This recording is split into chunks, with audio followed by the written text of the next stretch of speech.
Want to get the best deal for your home?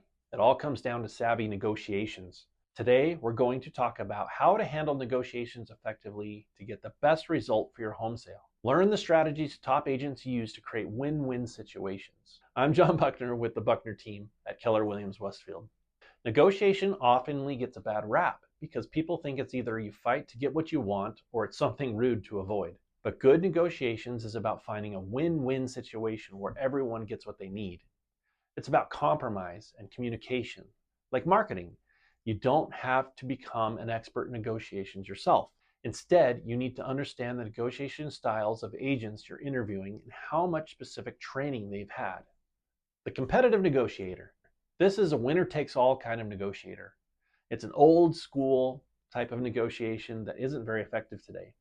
An agent who is a competitive negotiator typically has a big ego, is proud, and is known as a cutthroat and unyielding person. This approach often comes at a high cost to their sellers. Deals take longer, buyers get frustrated, and negotiations can break down. Competitive negotiators are often stubborn, inflexible, and often rely on bullying techniques. This approach doesn't speed up the process and usually ends up costing you money. Other agents don't like working with them, which can also hurt your chances of getting good offers. The compliant negotiator. This kind of negotiator is the opposite of the competitive one. Compliant negotiators fear confrontation and disagreement. They need to be liked, so they often let others walk all over them and you. This type of agent will always give in to the demands of the other side and will convince you to do the same.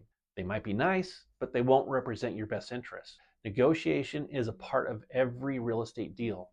It's something to be expected, not feared. If your agent caves every time the buyer asks them something, they are not representing you well. Remember, if a buyer wants your property badly enough, they'll negotiate. The collaborative negotiator. The collaborative negotiator is prepared for negotiations and focuses on communication. They listen, they ask questions, and seek to understand all parties involved. In collaboration with you, they set goals for the sale of your home and help you prioritize your needs and desires. They won't promise you the moon, but they'll help you be realistic from the start. When an offer comes in, a collaborative negotiator will take the time to understand each buyer's motivations and priorities. They work with the buyer's agent to come up with creative options and solutions that work for everyone. They compromise on small issues and allow great deals to go through and keep the situation calm during disputes. They won't let their ego or need to be right get in the way of getting the deal done in your best interest. To someone untrained in negotiation, the collaborative approach might seem weak, but it's actually the strongest and most effective approach you can take. Harvard teaches this approach in their negotiation courses. Skills for collaborative negotiations include effective verbal communication, great listening skills, rapport building, creative problem solving, assertiveness, and ethical persuasion. A collaborative agent will get you a better result and a smoother transaction than either of the other two styles. Your job during negotiations. You also have an important role in negotiations. Your job isn't directly to deal with the buyer or the buyer's agent. Let your agent do the job and support them. Here's what you need to do. 1. Remember your priorities. As you sell your home, you'll make a decision on many issues. Some will be important, others less so. It's easy to get caught up and lose sight of your main goals. To stay on track, keep your top priorities front and center.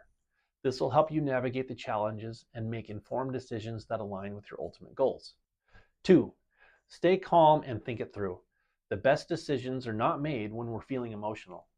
Take a deep breath, respond, don't react, and think it through. If you need time to get into a better place emotionally, sleep on it before making a decision. 3, listen and ask questions. Your agent is there to advise, so please listen. If you don't agree or understand why they want you to compromise on something, ask questions. At the end of the day, you have a final say in that decision. Just be sure to get all the information you need to make a good one. 4, be clear. Your listing agent wants to negotiate on your behalf, so be as clear as you can. Keep communication open. If you don't like how the negotiation is going, tell them and explain why. Questions to ask your listing agent about negotiations. Here are a few questions you should ask your listing agent to understand their negotiating skills. What negotiations, trainings, and courses have you taken? What credentials do you hold in them? What is your best skill in negotiating? What do you think are the most important aspects of negotiation? That's it for this module on savvy negotiations. Thanks for watching and see you in the next module.